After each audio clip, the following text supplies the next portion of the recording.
Hello and very good morning to each and everyone present. Once again, welcome to the session, yet another session of dimensional formulas. तो guys आज के session की शुरुआत एक छोटी सी बात के साथ करते हैं कि अगर कोई इंसान ने ये सीख लिया कि सीखते कैसे है तो वो कुछ भी जीत सकता है.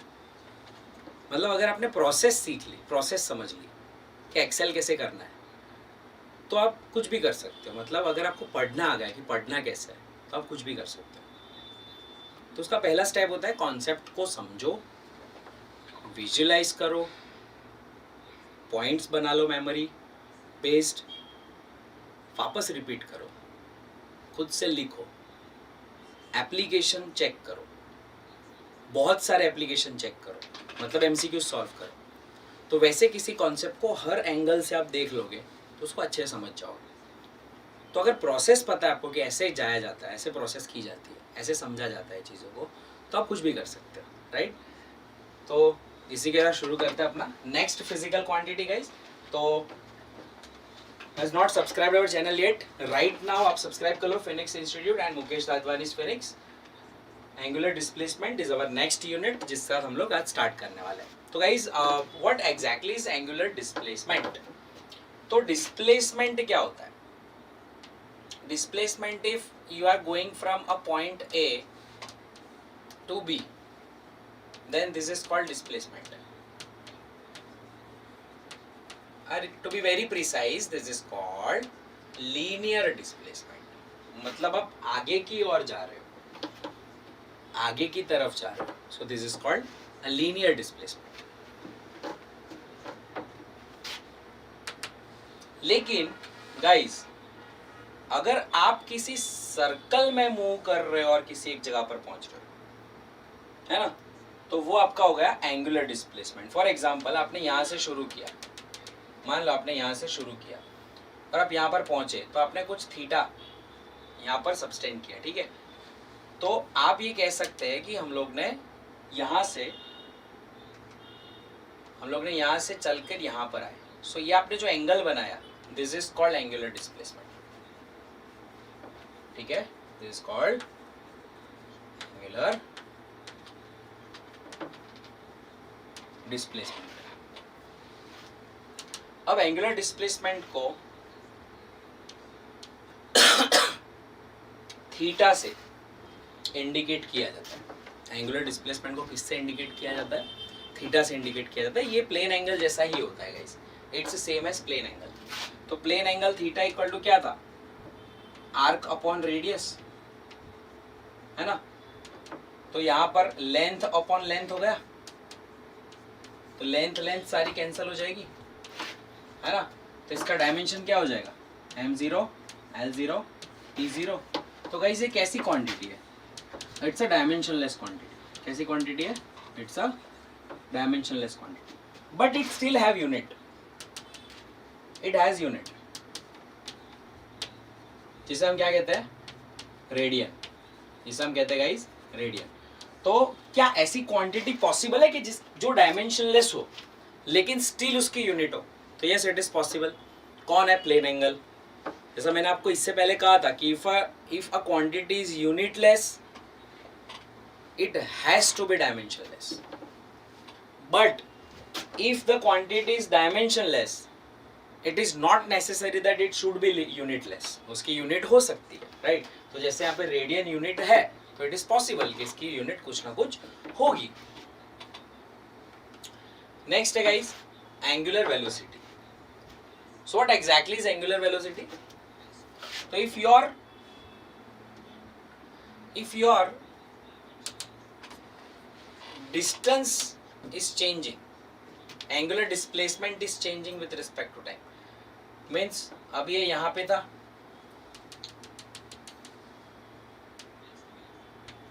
ठीक है, और कंटिन्यूसली क्या हो रहा है?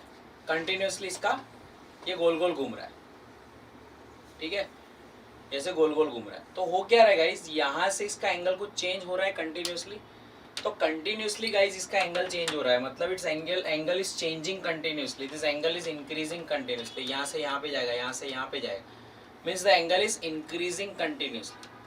तो ये कंटिन्यूस चेंज इन डिस्प्लेसमेंट जो होता है with change in time is called angular velocity, इसे रिप्रेजेंट किया जाता है ओमेगा से। गाइज इसको क्या कहते हैं हम? ओमेगा। तो आप कहोगे सर इसको ओमेगा नहीं कहते, तो ये कैपिटल ओमेगा है, स्मॉल ओमेगा है, ठीक है, तो दोनों को ओमेगा कहा जाता है। जैसे हमारी एबीसीडी में कैपिटल ए स्मॉल ए होता है ना, कैपिटल बी स्मॉल बी होता है, तो वैसा कैपिटल ओमेगा स्मॉल ओमेगा भी होता है।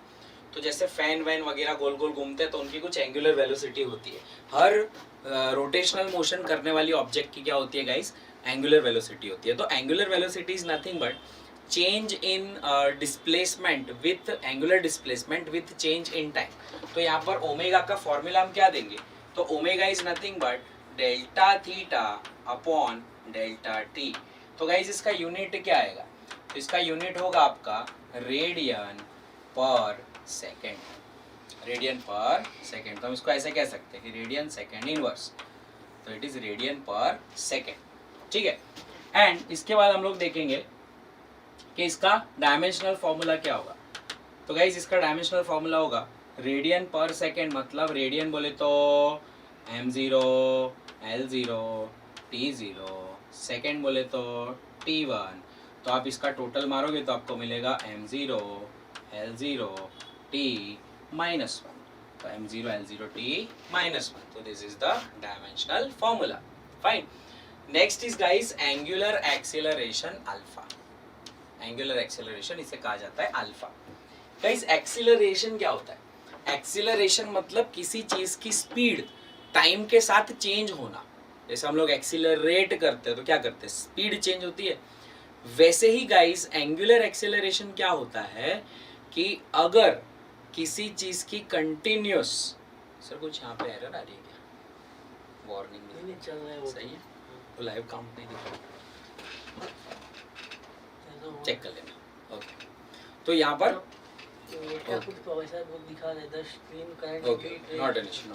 तो यहाँ पर अगर एंगुलर एक्सीलरेशन हो रहा है मतलब कोई बॉडी जो है वो कंटिन्यूसली उसकी स्पीड बढ़ रही है, तो हम ये कहते हैं तो उसका एंगुलर एक्सीलरेट हो रहा है। तो यहाँ पे हम कहेंगे alpha is equals to change in angular velocity. क्या है गाइस बोलो? चेंज इन एंगुलर वेलोसिटी, एक बार फोन में चेक कर लेना, upon change in time, upon change in change in angular velocity upon change in time. So guys, change in angular velocity is, can I say, delta omega upon change in time is delta t. So alpha is equals to delta omega upon delta t. अब delta omega का radian पर second is the unit and time का second is the unit, है ना? तो ये हो जाएगा गाइज आपका रेडियन पर सेकेंड स्क्वायर। क्या हो जाएगा? इट्स रेडियन पर सेकेंड स्क्वायर, राइट।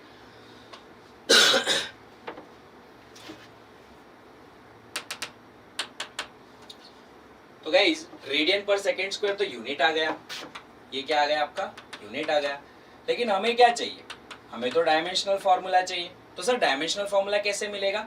तो रेडियन का डायमेंशनल फॉर्मूला गाइज क्या होता है? m0 l0 t0 and second square जो होता है उसका क्या होता है? t⁻²। तो इसका क्या आ गया आपका टोटल? m0 l0 t-2। तो ये तीन को आपको एक साथ ही याद रखना है, ठीक है। किसको? Angular velocity, angular velocity, angular displacement and angular acceleration, theta, omega and alpha. Guys theta का कोई डायमेंशन नहीं होता है, m0 l0 t0। ओमेगा जो होता है वो होता है m0 l0 t-1 and alpha जो होता है वो होता है m0 l0 t-2, ठीक है, m0 l0 t-2। तो इस तरह से हम ये सारी चीजें निकाल सकते हैं easily, right. Next is moment of inertia. Now what exactly is moment of inertia? इसको थोड़ा अच्छे से समझते हैं because this is also a very conceptual we can say quantity, ठीक है। तो एंगुलर फोर्स मतलब एंगुलर मास, अगर मास का कुछ इफेक्ट होता है रोटेशन के अंदर, जो मास का इफेक्ट होता है उसे हम कहते हैं मोमेंट ऑफ इनर्शिया। इनर्शिया मतलब मास का जो इफेक्ट होता है उसे हम लोग इनर्शिया कहते हैं, राइट। तो इनर्शिया का जो रोटेशन के अंदर इफेक्ट आता है उसे हम कहते हैं moment of inertia. For example अगर आप किसी को हथौड़ा ऐसे मार रहे हो, ठीक है, तो वो हथौड़ा आप अगर यहाँ से ऐसे मार रहे हो ऐसे, तो उसका इफेक्ट अलग होता है। आप यहाँ से मार रहे हो ऐसे, उसका इफेक्ट अलग होता है। और आप यहाँ से मार रहे हो ऐसे, उसका इफेक्ट अलग होता है। मतलब ये मास तो हथौड़े का सेम ही है, लेकिन जैसे जैसे आप डिस्टेंस बढ़ा रहे हो उसका जो इफेक्ट होता है वो चेंज हो रहा है ना। तो यहाँ पर मास का इफेक्ट रेडियस के हिसाब से रोटेशन के टाइम पर बदलता है। तो इसी क्वांटिटी को हम लोग कहते हैं मोमेंट ऑफ इनर्शिया। तो moment of inertia is represented as I, right, and it depends on, I depends on mass and I is also depends on perpendicular distance r का स्क्वायर, ठीक है। तो यहाँ पर मैंने आपको कौन सा एग्जांपल दिया, एक हथौड़े वाला एग्जांपल दिया कि एक हथौड़ी ऐसी है जो छोटी है ना, एक हथौड़ी ऐसी है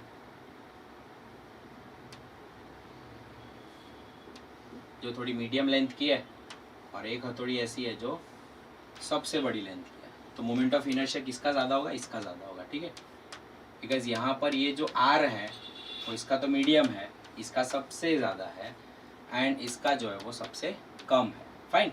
तो गाइज यहाँ पे हम लोग कहते हैं कि मास का जो इफेक्ट है वो रेडियस पे डिपेंड करता है। कभी कभी आप कोई चीज़ ऐसे उठा कर देखो, ट्राई करो, है ना, जितना आप लंबा एक्सिस रखोगे उठाने के लिए उतना उसका वेट आपको ज़्यादा लगेगा, है ना। फॉर एग्जाम्पल आप बैग उठाओ तो आप बैग ऐसे उठाते हो तो इजीली उठा सकते हो, लेकिन ऐसे उठाओगे बैग तो आपको डिफिकल्ट लगेगा। लेकिन अगर आप बैग ऐसे उठाना चाहोगे तो और डिफिकल्ट लगेगा, है ना। तो मास जब रोटेशन करता है तो अगर जितना एल बढ़ता है तो उसका मोमेंट ऑफ इनर्शिया भी बढ़ता है, क्योंकि उसको फिर मोमेंट कराने के लिए इनर्शिया ज़्यादा चाहिए होता है, मतलब ज़्यादा फोर्स आपको देना पड़ेगा, राइट। तो यहाँ पर moment of inertia is a quantity that depends on two thing, that is equals to mass and perpendicular distance from the axis का square, perpendicular distance from the axis का स्क्वायर, ठीक है। तो यहाँ पर इसका अगर यूनिट देखेगा इस, what is the unit of moment of inertia, तो unit of moment of inertia is kg metre square. And what is the dimensional formula of moment of inertia, तो dimensional formula of moment of inertia is kg बोले तो m1 and metre square बोले तो l2 और t0, clear, ये dimensional formula आ गया, ठीक है। तो it's a very classic quantity जो काफी टाइम पर आप देखते हैं इसे, ठीक है। नेक्स्ट है गाइस रेडियस ऑफ गायरेशन। अब रेडियस ऑफ गायरेशन क्या होता है, तभी कोई ऑब्जेक्ट को अगर हम गोल गोल घुमाते हैं, मान लो ये कोई ऐसा ही रैंडम ऑब्जेक्ट है, उसको हम गोल गोल घुमाते हैं, तो इसका जो मोमेंट ऑफ इनर्शिया होता है तो वो उसका तो डिस्टेंस फिक्स नहीं है। अब इसका तो कोई मास का पार्टिकल यहाँ पे, कोई मास का पार्टिकल यहाँ पे, कोई यहाँ पे, कोई यहाँ पे, कोई यहाँ पे, तो बहुत सारे घूम रहे हैं यहाँ पे इसके मास। तो इसका एक पर्टिकुलर फिक्स रेडियस नहीं होता, जैसे पीछे हम लोग ने देखा तो इनका तो एक पर्टिकुलर रेडियस होता है कि भाई ये मास है और इतने रेडियस पे घूम रहा है, ये मास और इतने रेडियस पे घूम रहा है। लेकिन अगर कोई ऑब्जेक्ट हम लेंगे, कोई ऑब्जेक्ट कंसिडर करेंगे और उसे रोटेशन करवाएंगे, तो उसका जो रेडियस है वो सब पार्टिकल का अलग अलग होता है ना। तो यहाँ पर गाइस मोमेंट ऑफ इनर्शिया और रेडियस ऑफ गायरेशन का रिलेशन है I is equals to M K square. तो यहाँ पर M R square is equals to M K square, M ले ले, so K square is equals to R square, so K is same as R. मतलब radius of gyration कुछ नहीं, एक तरह का डिस्टेंस ही है, एक तरह का रेडियस ही है, लेकिन एक एवरेज निकाला जाता है जो मैं आपको रोटेशन में पढ़ाऊंगा चैप्टर नंबर 7 में, राइट।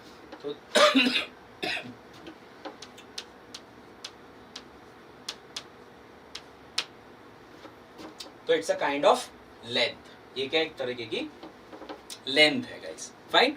तो इसका क्या आएगा बोलो, डायमेंशनल फॉर्मूला क्या आएगा, पहले तो यूनिट क्या आएगा, यूनिट आएगा मीटर, एंड डायमेंशनल फॉर्मूला जो है वो क्या आएगा L1, ठीक है। ये तो बहुत ही सिंपल है, एकदम लल्लू, ठीक है।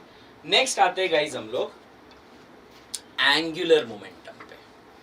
एंगुलर मोमेंटम भी एक ऐसी क्वांटिटी है जो angular displacement, angular acceleration, angular displacement, angular acceleration, angular velocity उसी के जोनर में आती है। मतलब रोटेशन के टाइम पर मोमेंटम की जो इफेक्ट है वो भी चेंज होती है, मतलब हर चीज में परपेंडिकुलर डिस्टेंस मल्टीप्लाई होता है।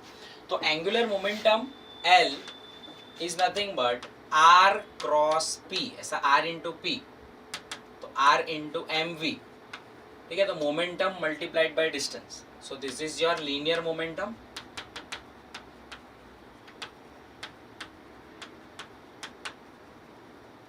And this is your distance, perpendicular distance, ठीक है। तो इसका यूनिट क्या होगा गाइस, यूनिट होगा केजी मीटर पर सेकेंड इंटू मीटर, तो ये गाइस आपका हो गया केजी मीटर स्क्वायर पर सेकेंड, तो ये आपकी क्या हो गई गाइस, यूनिट हो गई। एंड इसका डायमेंशनल फॉर्मूला सर क्या होगा, तो डायमेंशनल फॉर्मूला गाइस इसका होगा केजी बोले तो m1 l2 t माइनस 1। अब यहाँ पर एक चीज आपको ध्यान में रखनी है कि लीनियर मोमेंटम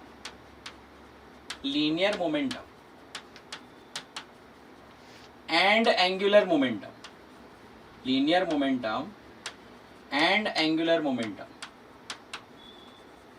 इन दोनों के बीच में एक रिलेशन है, मतलब लीनियर मोमेंटम का और एंगुलर मोमेंटम का अगर हम डायमेंशन देखें तो m1 l1 t माइनस 1 इसका है and m1 l2 t minus 1 इसका है, ठीक है। तो यहाँ पर एक लेंथ एंगुलर मोमेंटम में ज्यादा होती है, इतना याद रखना, एक लेंथ एंगुलर मोमेंटम में ज्यादा होती है, इतना याद रखना, ठीक है। और दूसरा मैं यहाँ पे एक और पॉइंट लिख देता हूँ, it is same as Planck constant. आगे हम लोग एक प्लैंक कांस्टेंट देखेंगे, तो ये प्लैंक कांस्टेंट जैसा ही है, किसके जैसा है गाइस, प्लैंक कांस्टेंट जैसा है, तो प्लैंक कांस्टेंट हम आगे देखेंगे। 1988 में पूछा गया dimension formula for angular momentum, so m1 l2 t minus 1, very simple question. Frequency क्या होती है गाइस, अभी फ्रीक्वेंसी ये वर्ड हम लोग यूज कहाँ पे करते हैं, हम लोग ये वर्ड यूज करते हैं गाइस, जैसे फ्लाइट फ्रीक्वेंसी क्या है, मतलब जैसे दुबई की फ्लाइट फ्रीक्वेंसी क्या है, हम कहते हैं हमारे इंडिया की करंट की या वोल्टेज की फ्रीक्वेंसी क्या है, एसी करंट जो होता है, एसी वोल्टेज होता है, उसकी फ्रीक्वेंसी क्या है, मतलब कितना फ्रीक्वेंटली वो अपने आप को रिपीट कर रहा है, दैट इज कॉल्ड फ्रीक्वेंसी। कितनी फ्रीक्वेंसी मतलब वो कितना फ्रीक्वेंटली अपने आप को रिपीट कर रहा है, ठीक है। तो जैसे एक सेकेंड में कोई 10 बार रिपीट कर रहा है तो उसकी फ्रीक्वेंसी होती है 10 hertz, 10 hertz, hertz is the unit, या पर सेकेंड भी कह सकते हैं, 10 पर सेकेंड ऐसा है ना, 10 टाइम्स पर सेकेंड, ऐसा 10 टाइम्स रिपीट हुआ पर सेकेंड। जैसे दुबई की फ्लाइट फ्रीक्वेंसी क्या है, एक घंटे में कितनी फ्लाइट आती है, तो अगर 500 फ्लाइट आती होगी तो 500 फ्लाइट्स पर आवर, 200 फ्लाइट आती होगी तो 200 फ्लाइट्स पर आवर, तो इस तरह से हम लोग इसको बोलते हैं।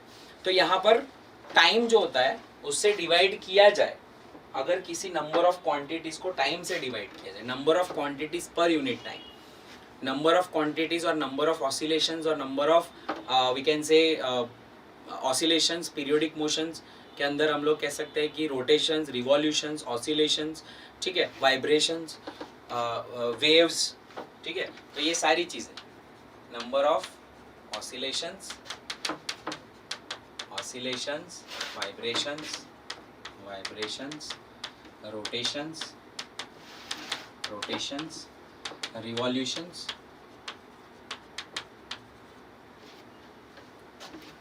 completed in 1 second is called frequency. Its unit is second inverse or Hz, hertz. इसको हम कैपिटल H स्मॉल z भी कहते हैं, या इसको स्मॉल HERTZ कहते हैं, एक अंकल है उनके नाम पर से ये यूनिट दिया गया है। क्लियर गाइस, तो ये हो गया इसका यूनिट। सो अभी डायमेंशनल फार्मूला क्या होगा, so dimensional formula is m0 l0 t minus 1, ये किसी के जैसा है, अभी हमने देखा था पीछे m0 l0 t माइनस 1 पर सेकेंड है ना, पर सेकेंड मतलब t माइनस 1, तो मैंने यहाँ पे बताया था कौन था t माइनस 1 वाला, तीनों को मैंने बताया था, ओमेगा एंगुलर फ्रीक्वेंसी, तो एंगुलर फ्रीक्वेंसी सेम एज, या एंगुलर वेलोसिटी सेम एज आपकी जो फ्रीक्वेंसी है उसके जैसा एंगुलर वेलोसिटी का यूनिट होता है। तो अगर डायमेंशंस पूछ लिया आपको कि भाई डायमेंशन क्या है, चलो किसके डायमेंशन सेम है, आपको ऑप्शंस में दो चीज़ दी हुई है, ओमेगा एंड फ्रीक्वेंसी, तो उनके डायमेंशन सेम होते हैं, याद रखना। इसको कई बार एंगुलर फ्रीक्वेंसी भी कहा जाता है, इट इज ऑल्सो कॉल्ड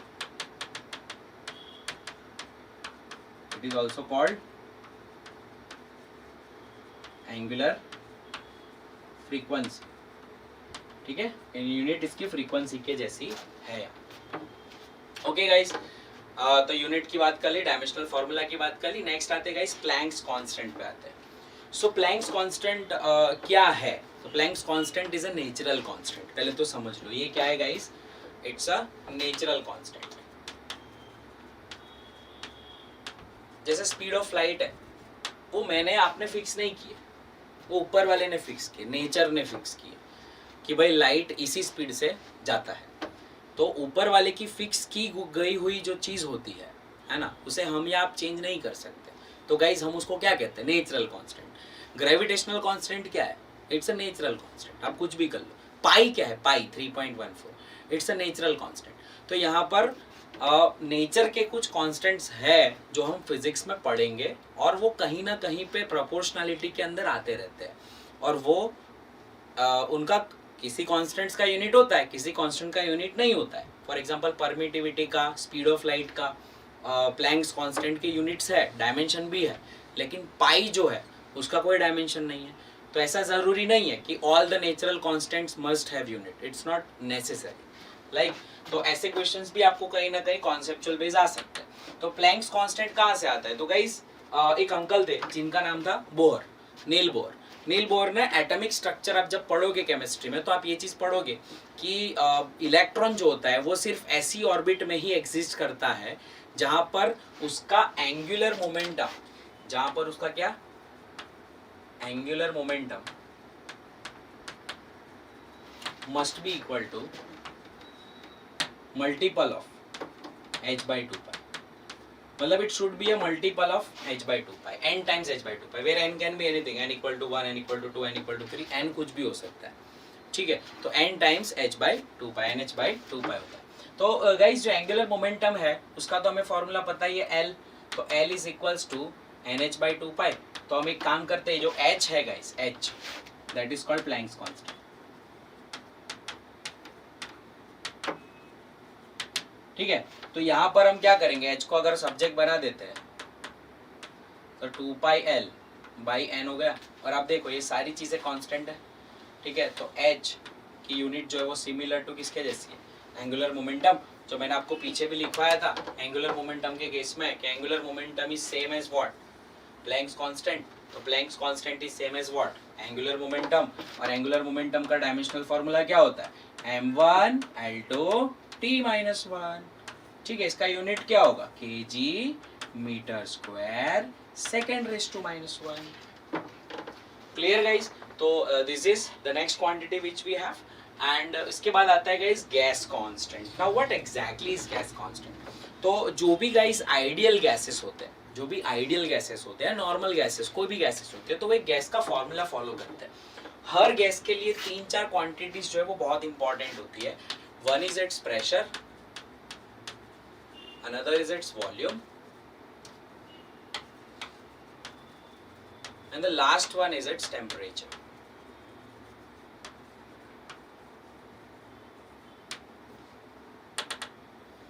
तो गाइस गैस कांस्टेंट को डिनोट किया जाता है कैपिटल R के साथ, ठीक है। It is denoted as capital R। तो ये गैस कांस्टेंट गाइस एक ऐसे इक्वेशन का पार्ट है जो प्रेशर, वॉल्यूम एंड टेम्परेचर का रिलेशन देता है, जिसे हम कहते हैं आइडियल गैस इक्वेशन। क्या कहते हैं? आप लोग पढ़ोगे केमिस्ट्री में भी एंड फिजिक्स में भी। This is called ideal gas equation. Ideal gas equation क्या कहती है गाइस? आइडियल गैस इक्वेशन यूं कहती है कि PV pressure into volume must be equal to n times R times T, where P is pressure, V is volume, N is the number of moles, mole आ गया ना, amount of substance, and T is temperature.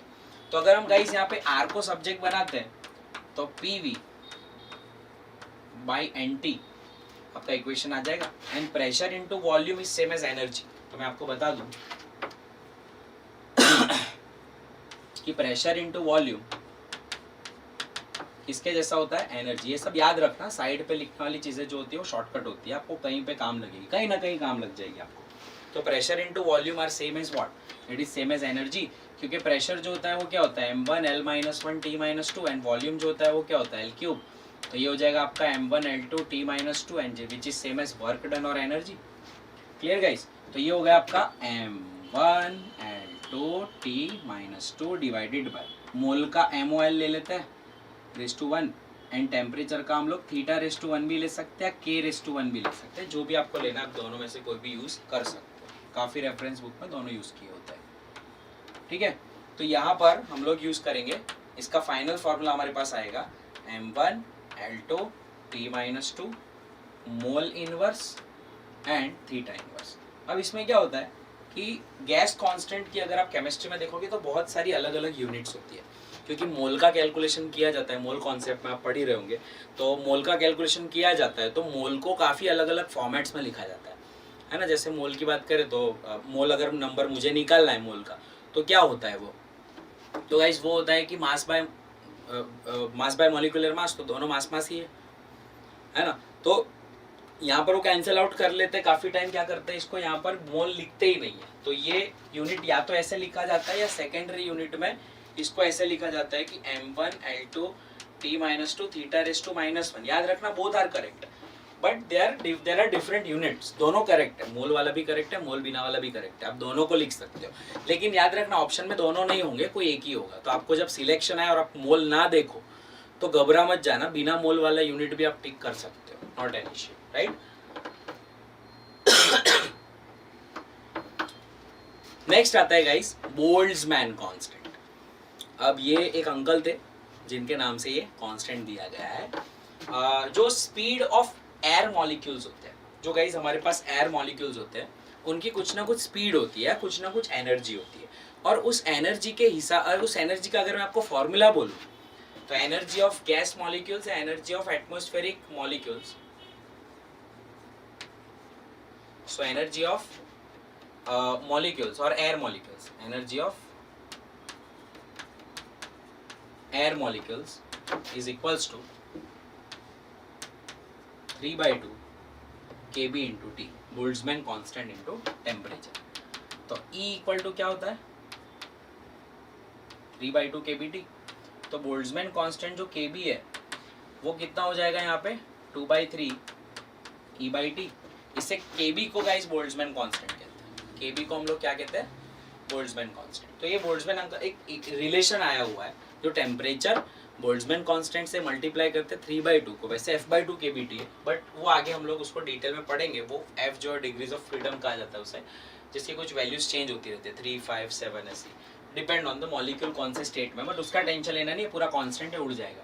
तो kb into T is equals to energy, तो energy upon temperature is same as kb। तो इसका unit हमें unit के पीछे पढ़ना है ना, तो what is the unit, it is joule per kelvin. क्या है गाइस जूल पर केल्विन। तो गाइस डायमेंशनल फार्मूला क्या होगा, तो डायमेंशनल फार्मूला आपका होगा m1 L2T-2 divided by θ, so that is same as m1 L2T-2 and θ m1 L2T-2 and θ-1। तो ये जूल पर केल्विन और इसका डायमेंशनल फार्मूला को जिस तरह से आपको मिलता है। सो गाइज यहाँ तक की क्वांटिटी हम डन करते हैं, फाइन। एंड नेक्स्ट सेशन के अंदर हम इस सारी क्वांटिटीज को आगे बढ़ाएंगे, कुछ नेचुरल कॉन्स्टेंट्स और देखेंगे। तब तक के लिए रिवाइज करते रहना, नोट्स कंप्लीट करते रहना और बहुत अच्छे से प्रिपरेशन करते जाओ साथ साथ में। Thank you so much for joining.